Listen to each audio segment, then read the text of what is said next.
서동균 기자. 네. 이번 태풍 하이선이 우리나라 상륙할 때는 조금 위력이 줄어들었다. 그럼에도 불구하고 매우 이 정도 위력이었습니까? 예, 맞습니다.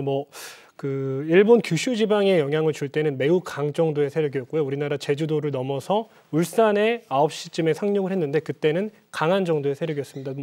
중심에서 초속 43m의 바람이 불었으니까 나무가 뽑히는 건 물론이고요. 사람과 돌덩이도 날아다닐 수 있는 그 정도의 강도를 가지고 우리나라 내륙에 상륙을 했고, 내륙에서 이제 조금씩 지면과의 마찰을 통해서 강도가 점점 약화되긴 했지만 강릉에 다 와서 그게 그 강도 단계인 중으로 떨어졌기 때문에 충분히 우리나라에 강풍 피해가 있었을 것으로 보입니다. 태풍이 말이죠. 태풍이 지금 나오는 게 일본 규슈 지역에 태풍 하이선이 지나갈 때 찍힌 영상들인데 말이죠. 일본이 정말로 더 큰 피해를 받겠다는 생각이 드는 게 일본 규슈 지역을 지나갈 때는 태풍 하이선의 위력이 매우 강. 네, 맞습니다. 우리나라에 상륙했을 때는 그보다는 조금 약한 강? 예, 그렇습니다. 예. 그래서 규슈 지방의 피해가 특히 컸을 것이다. 지금 일본 쪽에서 이것도 마찬가지로 오늘 아침 영상이겠죠? 오늘 아침 영상일 것 같은데 오늘 이 영상 보시면서 일본에도 정말 큰 피해가 있을 것이다라는 생각이 들게 됩니다. 그러면 도쿄에서 열심히 취재하고 있는 유성재 특파원이 일본의 태풍 하이선 피해와 관련해서 SBS 뉴스를 통해서 여러분께 보여드린 뉴스 리포트 영상이 있습니다. 유성재 특파원의 리포트 한번 보시죠. 태풍 하이선이 일본 규슈 서쪽 바다로 북상하면서 규슈에는 밤새 폭풍우가 몰아쳤습니다. 특히 폭풍 권역이 넓어지면서 규슈 전 지역에 강한 바람이 불었습니다. 태풍이 앞바다를 통과한 나가사키시에서는 오전 2시쯤 관측사상 가장 강한 초속 59.4m의 순간 최대 풍속이 관측됐습니다. 날이 밝으면서 규슈 전역에서는 도심 전신주나 가로수가 쓰러졌다는 강풍 피해가 속속 접수되고 있습니다. 지난 7월 집중호우로 큰 피해를 입었던 구마모토에서는 밤새 내린 비로 하천 수위가 상승해 한때 범람 위험 수위를 넘기도 했습니다. 인명피해도 잇따랐습니다. 미야자키현 내륙에서 오늘 새벽 산사태가 일어나 4명이 행방불명됐습니다. 나가사키 고토시에서는 돌풍으로 대피소의 창문이 깨지면서 대피해 있던 주민 4명이 다치는 등 지금까지 규슈 지역에서만 35명 이상이 크고 작은 부상을 입었습니다. 현재 규슈 6개 현 주민 168만 명에 대해 피난 지시가 발령돼 있습니다. 일본 방재당국은 태풍으로 대기가 불안정해지면서 오늘 오전까지 서일본 지역에 최대 500mm의 폭우가 내릴 수 있다며 주의를 당부했습니다. 도쿄에서 SBS 유성재입니다. 이웃나라 일본도 이번 태풍 하이선 때문에 큰 피해를 입었을 것으로 추정이 되고 있습니다. 아직 우리나라나 일본이나 정확한 피해 상황은 집계되지 않고 있는데 말이죠. 태풍 하이선이 일본을 지나서 우리나라를 지나서 동해 쪽으로 빠져나가고 있습니다. 북한도 서정균 기자, 그러면 지금 동해상으로 빠져나갔어요. 내륙 지방으로는 우리 강릉 정도까지 지나가다가 빠져나간 것 같은데. 네, 맞습니다. 북한은 그러면 어떻습니까? 이 태풍 하이선의 큰 영향, 피해를 입었을까요? 어떻게 보세요? 네, 물론 태풍의 강도가 지금 많이 줄어들었고, 그리고 이제 해상으로 빠져나가면서 우리나라보다는 큰 피해는 없을 것으로 지금 추정은 됩니다만 여전히 태풍이 아직 소멸한 게 아닙니다.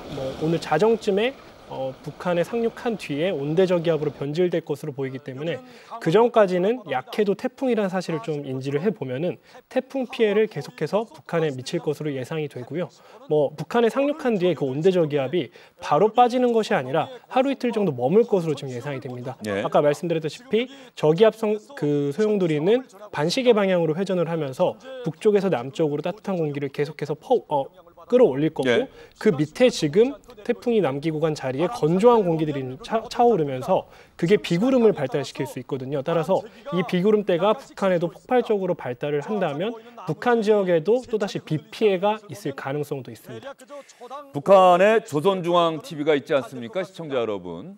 북한의 조선중앙TV는 그렇게 방송을 오래 하지 않습니다. 우리처럼. 그런데 얼마 전부터 태풍 바비, 마이삭 때도 그랬고 이번 하이선 때도 북한의 조선중앙TV가 사실상의 재난방송 체제에 돌입했다. 이례적으로 새벽에도 방송을 계속해서 태풍 상황을 북한에 사는 사람들에게 알렸다. 이런 뉴스가 들어와 있습니다. 우리나라의 뉴스 특보 같은 형태의 방송이 조선중앙TV에서도 계속됐다는 얘기죠. 영상 한번 볼까요?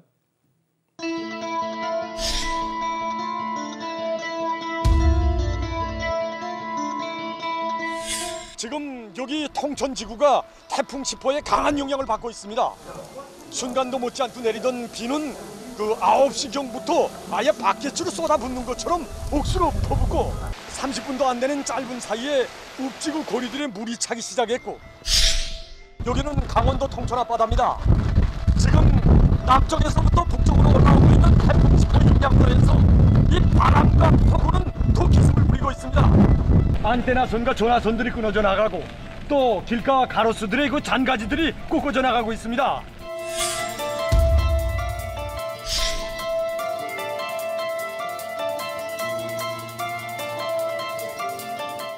전원남 기자가 보기에 이 북한 조선중앙TV의 기자들이 현장에 나가서 태풍 상황을 전하는데 말이죠. 어떠세요? 어떤 차이가 좀 느껴지는 게 있습니까? 저도 항상 태풍 현장에 많이 나가서 현장에서 중계를 많이 해드리는데요. 사실 제가 중계해드리는 것과 별로 다를 것 없이 현장 상황을 생생하게 전달해주는 모습이어서 저도 상당히 놀랐는데요. 이 조선중앙TV는 오늘 7시부터 이 기자들을 강원도 원산이나 통천군에 보내서 이제 생중계를 하게 했는데 원래 이 방송은 오후 3시 정규 방송을 시작하고 이 최고위원장, 최고 지도자의 생일이나 주요 기념일에만 아침 방송을 하고요. 맞습니다. 네, 맞습니다. 네, 그래서 평일 오늘 아침에 방송을 한 거는 상당히 이례적이라고 볼 수가 있습니다. 그리고 이렇게 저희 교수님 나와주시는 것처럼 전문가들도 이 방송에 출연해서 예, 지역별 상황을 시시각각 전달했다고 합니다. 또 라디오 매체에서도 반복해서 보도하는 모습을 보였다고 합니다. 예, 북한의 어떤 변화 이런 부분을 이런 재난 방송에서도 엿볼 수 있다. 뭐 그런 말씀을 여러분께 전해드리는 건데 다만 북한 지역에도 너무 큰 피해가 있지 않을까. 마이삭 때도 인명피해가 있었다 이런 소식이 있었죠. 서동규 기자 듣기에 마이삭 때도 북한에서도 큰 피해가 있었다. 네, 마이삭 때도 북한에 큰 피해가 있었던 거는 지금 마이삭과 하이선이 경로가 굉장히 유사합니다. 예. 하이선과 유사한 제가 태풍을 찾으려고 보니까 뭐 다른 연도에 발생한 태풍보다는 바로 전에 발생했던 마이삭을 좀 찾을 수 있었는데요. 따라서 비슷한 경로로 동해상을 따라서 올라갔고 세력 자체도 워낙 강했기 때문에 북한 지역에 큰 피해를 큰 영향을 미쳤을 거라고 예상이 됐습니다. 예, 마이삭 때 북한이 입은 피해, 북한이 뭐 직접 공개한 내용들이 있습니까? 저런 내용들이 아마 북한이 다 공개한 걸 텐데 말이죠. 전현남 기자. 네, 맞습니다. 북한 최대 곡창지대인 황해도 침수 피해가 있었고요. 예. 또 황해북도에는 사리원 백화점이라는 곳에 외벽이 뜯겨 나가기도 하는 피해가 있었다고 합니다. 또 마이삭 때문에는 원산시에서 수십 명의 인명 피해가 원산에서 발생했다고 북한이 공개한 바 있습니다. 또 함경도 해안지대에서는 천여 세대의 주택이 파괴되고 적지 않은 공공건물과 농경지가 침수된 걸로 이 북한이 밝히고 있습니다. 강원도 원산, 저희는 아직도 함경남도 원산 이렇게 알고 있습니다만 강원도 원산은 북한에서 특별하게 신경 쓰는 곳이죠. 바로 김정은 국무위원장의 고향이다, 출생지다 이런 점 때문에 김정은 위원장도 그 어느 도시보다 원산에 각별한 관심을 보이고 있는데요. 이번 태풍과 관련해서 김정은 국무위원장 여동생인 김여정 노동당 부부장에게 상당 부분의 권한을 위임했다. 그래서 뭐 위임 통치다. 국정원이 이렇게 브리핑하기도 했는데 말이죠. 이런 재난 현장을 직접 찾아가서 큰 피해 없도록 각별히 신경 써라 이렇게 지시하는 장면을 조선중앙TV가 계속해서 내보내고 있습니다. 용도자 김정은 동지께서는 함경남도 태풍 피해 지역들을 현지에서 요약하셨습니다. 함경남도와 함경북도 해안연선 지대에서 전여 세대의 살림집들이 각각 파괴되고 적지 않은 공공 건물들과 농경지들이 침수됐습니다. 수도권과 가까이에 있는 주민지들에 대한 안전성을 철저히 검토해보고 우리의 수도당원 동지들이 들고 일어나 재해를 당한 함경남북도의 피해 복구 전구로 용약 달려나갈 것을 부탁합니다. 함경 남북도의 수많은 인민들이 한지에서 명절을 쇠게할 수는 없습니다. 네, 함경 남북도의 수많은 인민들이 한지에서 추운 곳에서 명절을 쇠게할 수는 없다. 평양의 동지들이 들고 일어나서 재해를 당한 함경 남북도의 피해 복구 지역으로 달려나갈 것을 자원봉사를 해달라 이런 얘기를 또 김정은 위원장이 직접 이야기를 한 모양입니다. 좀 전에 자막에 나가는데 말이죠. 전현남 기자. 이런 태풍에 대한 대비를 잘 갖추지 못했다. 그래서 더 큰 피해를 만들었다. 그러면서 당 간부를 해임시켰다는 얘기입니까?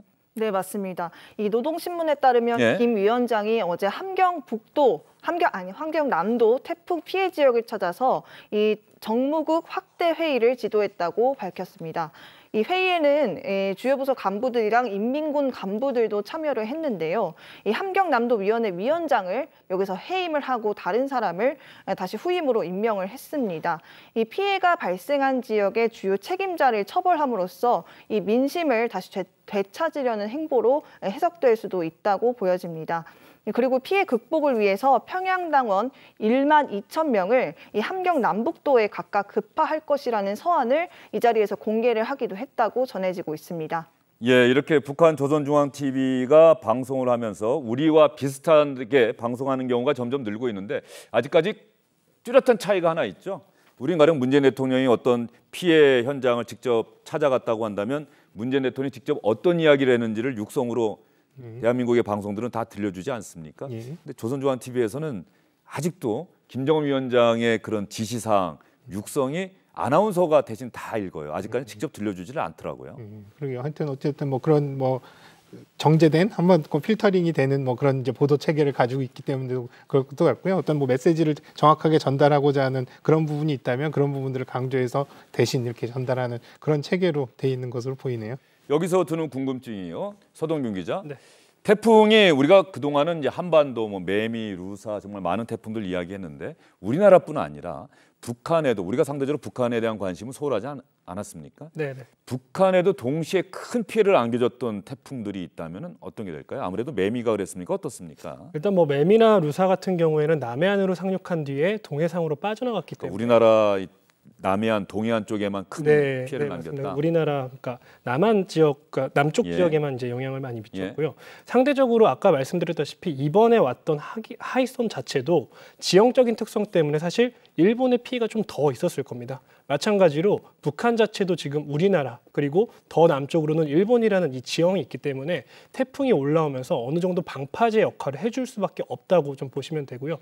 정말로 그 서해상으로 태풍이 정말 그 북한만을 타겟으로 해서 올라간다면 북한에도 큰 피해가 있겠지만 태풍이 아무리 세력이 강하게 온다고 하더라도 일단 거쳐가는 지역이 있고 중위도 지역에서는 아무래도 해수 온도가 낮아지고 또 내륙에 상륙하다 보면은 지면과의 마찰로 태풍의 강도가 점차 낮아지기 때문에 뭐 우리나라가 가졌던 피해만큼 큰 피해는 없지 않았을까라는 생각이 듭니다. 바비 같은 경우는 아예 서해 쪽을 지나서 중국 쪽으로 올라갔던 거죠? 예, 그렇습니다. 그런데 그때 블라디보스톡인가요? 마이사기 그랬나요? 이쪽에도 상당한 피해가 있었다는 기사를 제가 본 기억이 있던데. 예, 뭐 그런 식으로 예. 그러니까 우리나라가 내륙을 거치지 예. 않고 계속 해상으로만 쭉 상륙을 아까 북진을 해서 특정 지역, 뭐 블라디보스톡이나 아니면 중국의 동부 지역 그리고 지금 말씀해주신 북한 지역으로 바로 상륙을 하게 되면은 큰 피해가 있을 수 있고요. 지금 보시는 것처럼 바비가 서해상을 따라 북진하다가 북한 지역에 상륙을 했는데 북한의 서해안 쪽 내륙 지방으로 상륙을 했군요. 예, 그렇습니다. 예. 근데 일단 태풍 자체는 열대 저기압, 그러니까 열대 해상에서 따뜻한 수증기를 머금으면서 발달을 한 채 올라오는데 중위도 지역, 우리나라 서해 지역과 동해 지역만 해도 수온이 벌써 한 26도에서 25도 안팎으로 떨어지거든요. 태풍이 발달할 수 있는 가장 좋은 조건은 수온이 27도가 넘어야 됩니다. 그렇다 보니까 내륙을 거치지 않더라도 또 태풍의 중심이 해상에 있더라도 태풍의 반원이 크다 보면은 그 중국 지역과 우리나라 지역에 마찰이 생기면서 태풍이 조금씩 죽을 수 있습니다. 점차 강도가 약해질 수 있어서 예. 뭐 큰 피해는 바비가 미쳤던 피해는 아까 뭐 전남 기자가 얘기를 했지만 그렇게 우리나라가 과거에 경험을 했던 기록적인 피해 정도는 이번 태풍으로는 없지 않았나라는 생각이 듭니다. 예, 북한의 피해가 어느 정도인지는 또 조선중앙TV가 며칠 정도 지난 다음에 또 세상에 알릴 것 같다. 그때가 되면 또 자세히 알 수 있지 않을까 싶습니다. 서동균 기자, 네. 우리나라에 영향을 주는 태풍들이 발생하는 지점이 주로 어디입니까? 사실 저희가 태풍하지만 정확하게 어디에서 그 태풍들이 발생하는지 시작되는지 주로 뭐 필리핀 앞바다입니까? 예, 맞습니다. 뭐 원래는 예. 조금 더 적도에 가까운 지역에서 이제 발생을 해서 우리나라로 올라왔는데 지금은 이제 뭐 필리핀 위쪽 그리고 뭐 오키나와 남쪽에서부터 올라오는 경우들도 있고요. 예. 지난번 장미 같은 경우에는 오키나와 남쪽에서 발생한 지 하루 만에 우리나라에 올라왔습니다. 빠른 속도로. 네, 뭐 기후 변화로 볼 수도 있는데요. 점점 해수 온도가 높아지면서 해수면이 높은 지역들이 북상을 하고 있고 그렇다 보니까 태풍이 발생하는 지역 자체가 북상하고 있는 겁니다. 이렇게 되면은 우리나라에 올라오는 시간이 짧아지고 점점 대처하기는 힘들어질 수도 있고요. 말씀드린 대로 해수 온도가 높아지다 보니까 발생하는 태풍 강도 자체도 이미 강한 상태로 올 수도 있습니다. 물론 해수역을 거치면서 발달 가능성이 있지만 뭐 이미 발생 자체부터 강한 태풍이 빠르게 올라올 수 있다는 단점들이 있습니다. 예, 이렇게 태풍이 발생하고 한반도에 영향을 미치고 또 태풍의 강도가 위력이 점점 더 커지고 이런 부분들도 기후 변화의 일환 이렇게 볼 수가 있는 겁니까? 예, 맞습니다. 뭐 기상청이 지난 10년간 우리나라에 발생한 태풍들을 좀 분석을 해봤는데 초속 44m 중심에서 초속 44m면은 기상청 등급상 매우 강으로 분류를 할 수 있습니다. 이 매우 강으로 분류할 수 있는 태풍이 전체의 50%를 넘어섰고요. 그리고 이번에 신설했던 단계인 초강력 단계인 초속 54m도 25%, 그러니까 전체 4분의 1 정도였죠. 굉장히 많은 태풍들이 매우 강이나 초강력 태풍으로 발생을 했다는 것도 알 수 있습니다. 또 태풍이 가장 영향을 많이 미치는 게 해수 온도인데 이 해수 온도가 지난 2012년부터는 평년값보다 한 번도 낮은 적이 없습니다. 계속해서 올해도 마찬가지고 네. 앞으로도 계속 평년보다 높게 유지가 될 가능성이 높기 때문에 앞으로도 이런 추세는 계속될 것으로 보입니다.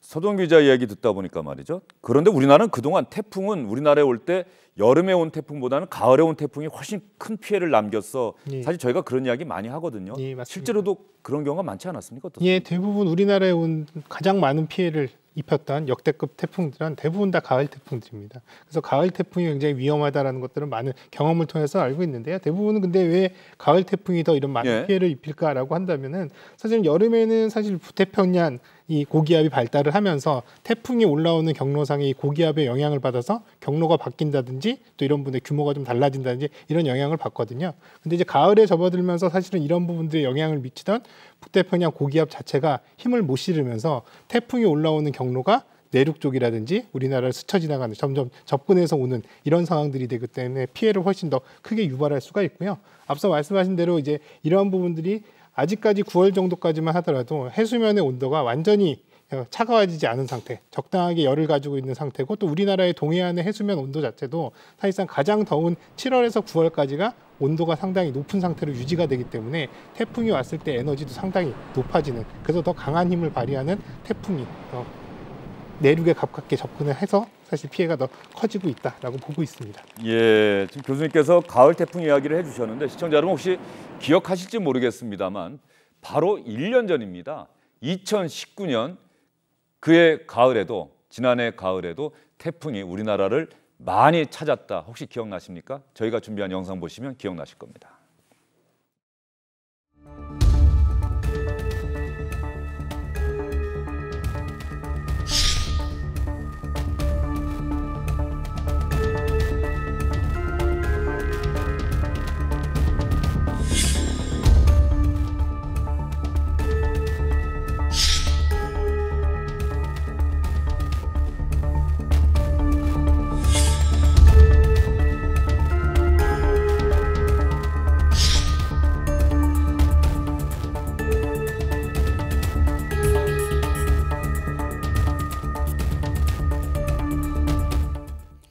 자, 1년 전에도 이렇게 9월과 10월에 우리나라 한반도에 3개의 태풍이 연달아 찾아왔었습니다. 따라서 이번에 3주 연속 태풍이 찾아온 것, 지난해와 비교했을 때 그렇게 이례적인 일은 아니다. 다만 3주 연속 찾아온 적이 없기 때문에 이번엔 이제 한반도가 더 이상 태풍으로부터 안전한 곳은 아니다. 이런 생각을 많은 분들이 갖고 계실 텐데요. 서동균 기자, 다시 한번 여쭙도록 하겠습니다. 12호 태풍이 언제 발생하는 건지, 그리고 발생한다면 우리나라에 또 영향을 주는 건지. 네, 앞으로도 잠깐 말씀드렸다시피 우리나라에 영향을 미치는 태풍, 그러니까 우리나라 주변에서 발생하는 태풍이 25개 정도 되기 때문에 분명히 11호, 12호, 13호까지도 발생을 할 겁니다. 하지만 아직까지 발생 가능성은 없고요. 뭐 태풍의 발달 전인 열대저기압도 지금 보이지 않는 상태이기 때문에 이 11호와 12호가 언제 발생한다는 거는 지금 말씀드리는 거는 시기상조한 일이고요. 다만 발생을 하더라도 이게 우리나라에 영향을 미칠지는 또 그때 가서 뭐 기압계나 뭐 그 당시에 이제 이동 경로들을 정확히 면밀히 파악을 해봐야 되기 때문에 앞으로 발생할 태풍들이 우리나라에 영향을 미칠 수 있다 없다라는 말은 아직은 하기는 부적절한 것 같습니다. 아직은 속단할 수 없다. 언제 11호 태풍 노을이 발생할지, 또 발생한다면 한반도 지나갈지 지금은 말씀드릴 수 없는 상황이다. 이렇게 서동균 기자가 전해주셨습니다. 자, 태풍 하이선이 동해상으로 빠져나갔다고는 하지만 아직은 안심할 수 없는 상황입니다. 어떤 부분들을 특히 유념하면서 앞으로 하루 이틀 더 시간을 우리가 긴장의 끈을 놓치지 말고 있어야 될까요? 예, 앞서도 계속 말씀드렸지만 아직까지도 지역적으로는 계속 비가 내리고 있는 곳들도 있기 때문에 이어지는 수해에 대한 피해 이런 부분들에 대해서는 계속 주시할 필요가 있을 것 같고요. 또 이런 것들이 이제 지표면의 물들이 이제 흡수가 되면서 이런 부분들이 이제 싱크홀이라든지 또 이를테면 집안 침하라든지 또 산사태라든지 이런 것들은 당연히 또 발생할 수 있는 가능성이 충분히 있습니다. 또 한편으로는 지금 이제 시의성 빨리 이런 부분들의 수해 복구가 이루어져야 되는 이를테면 농작물이라든지 이런 부분들은 빠르게 이런 부분들의 수습이 이루어져야 됨에도 불구하고 이제 이런 과정에서 오히려 안전사고라든지 이런 부분들 항상 유념하셔야 되겠고요. 또 이런 복구 과정에서 발생할 수 있는 이런 사회적 거리두기가 깨지거나 이런 부분들에 대한 부분들도 각별히 유념할 필요가 있겠습니다. 예, 알겠습니다. 참 그 부분이 참 안타까운 부분입니다. 잠시 뒤에 여러분께 말씀드리도록 하고요. 오늘 문재인 대통령이 수석 보좌관 회의에서 이 코로나19 상황과 관련해서 특별히 당부한 얘기가 있어서 여러분과 함께 들어보도록 하겠습니다. 코로나 때문에 우리 국민 모두가 어려움을 겪고 있지만 자영업자들과 취약계층의 어려움이 더욱 큽니다. 정부는 어쩔 수 없이 사회적 거리두기를 강화하면서도 그로 인해 어려움이 가중될 국민들을 생각하면 애가 타는 심정입니다.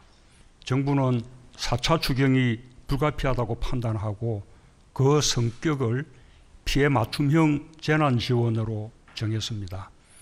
피해가 가장 큰 업종과 계층에 집중하여 최대한 두텁게 지원하겠다는 뜻입니다. 코로나 재확산으로 경제적 피해를 가장 크게 입으면서 한계 상황으로 몰리고 있는 소상공인과 자영업 등 어려운 업종과 계층을 우선 돕고 살려내는 데 집중하고자 합니다. 2차 재난지원의 금액과 지원 대상, 지급 방식에 대해 다른 의견이 얼마든지 있을 수 있습니다. 정부가 준비한 추경안을 사전에 야당에도 설명해 드리도록 하겠습니다. 국회에서 추경안을 빠르게 심의하여 처리해 주실 것을 당부드립니다.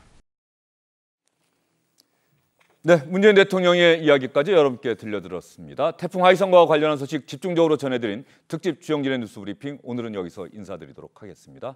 계속해서 이어지는 SBS 뉴스를 통해서 태풍과 관련한 소식 잘 들어봐 주시기 바랍니다. 시청해주신 여러분 고맙습니다.